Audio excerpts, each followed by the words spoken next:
राज्यामध्ये उन्हाचा तडाखा वाढला असतानाच आता पूर्व विदर्भाला मात्र वादळी पावसाचा इशारा देण्यात आलेला आहे। चंद्रपूर, गडचिरोली, यवतमाळ आणि वर्धा जिल्ह्याला पावसाचा येलो अलर्ट असून ताशी 40 ते 50 किलोमीटर वेगाने वारे वाहण्याची शक्यता आहे।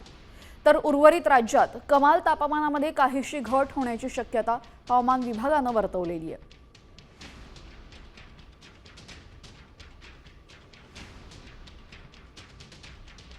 तर कुठे पावसाचा येलो अलर्ट आहे हे आपण पाहतोय। चंद्रपूर जिल्ह्याला पावसाचा येलो अलर्ट देण्यात आलेला आहे। यासह गडचिरोली,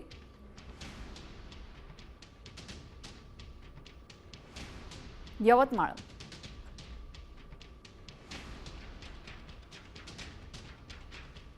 आणि वर्धा या 4 जिल्ह्यांना पावसाचा येलो अलर्ट देण्यात आला आहे।